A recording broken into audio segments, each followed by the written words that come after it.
Hello. Thank y'all for coming today. A small city in Central America isn't the first place you'll think of when you think of a hotspot, a travel hotspot. Guatemala, population 35,000, is a great place. It's affordable, and it could be a great different option for college students looking for spring break destinations. It was, according to a touring company in Guatemala, Antigua was one of the most important cities in Central America. Its original name, it's a Spanish name, I'll read it to y'all right now. Muy leal y muy noble ciudad de Santiago de los Caballeros de Guatemala, which means, in English, the very loyal and very noble city of St. James of the Knights of Guatemala. So that just tells you how important this city was. I visited Antigua a few years ago, and it took me by surprise with its beauty and what it had to offer. Not a lot of people know about it, and it really is a hidden gem. A trip to Antigua is well worth it, and that's because of three things. Its history. It has a long and rich history. Its culture and people who are very passionate about where they're from, and the attractions and different things to do there. So let's get this started. Its history. Here you find the Guatemala flag right there. But in order to appreciate anywhere you travel, it helps to know a little bit about where you're going. So coming from the World Heritage Convention, it just talks about how Guatemala was founded in the early 1500s, and then a volcano came and kind of washed the city apart a few years later. It was rebuilt, and then in the 1700s, an earthquake happened and destroyed the city again. And up until that point, Antigua was the capital of Guatemala. So then they had to move the capital to Guatemala City, where it was less likely that earthquakes would happen. But Antigua was rebuilt again, and it has continued to be a popular spot for Guatemalans to live. They also, in their history, experienced a lot of war. According to the Guatemala Human Rights Commission, they had a 36-year civil war that lasted until 1996. Over 200,000 people died in this civil war, but since it ended, they've gotten rid of their dictator, and things have been on the up and up for the country.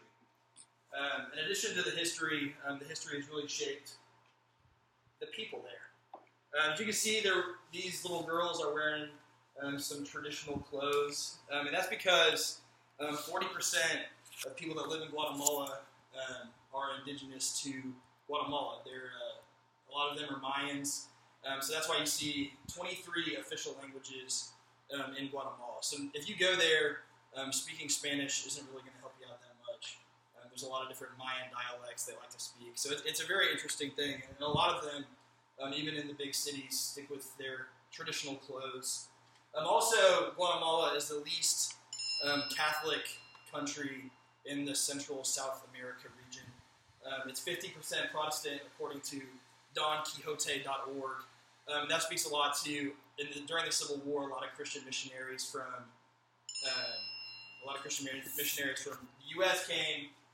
That's why so many Protestants live in Guatemala today. And they're also noted as being one of the most polite people in all of South America. They're not as loud and vibrant as other Hispanic cultures. They're a humble people, and they produce many famous poets and novelists, including a Nobel Peace Prize winner, Rigoberta Menchudo.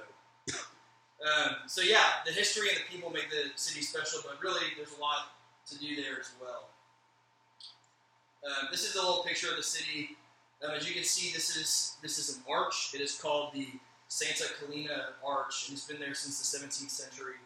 A lot of the city itself has been influenced by Italian and other European countries. Spain first settled there in the 1500s, and then they kind of just took it from there. And it's a beautiful city. You can see the volcano in the background, but that is also the volcano that destroyed the whole city at one time. So kind of dangerous, but it's not active any longer. But yeah, there's a ton to do there. The Encyclopedia Britannica says that there's several modern hotels structured in quiet, picturesque settings.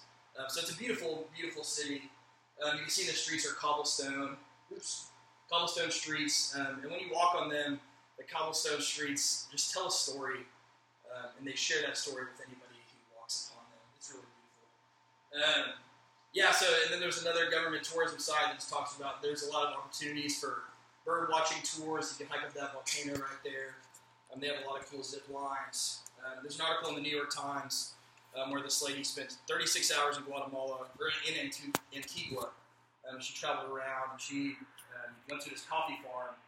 There's a lot of coffee bean growers all around Antigua, and then you can go and kind of take a tour and drink the fresh coffee there. A lot of people don't know about Antigua, but it really is a beautiful place. It's a portal to another century, and it's not what you typically think of when you think of a travel destination. But thank you all for listening. I appreciate it.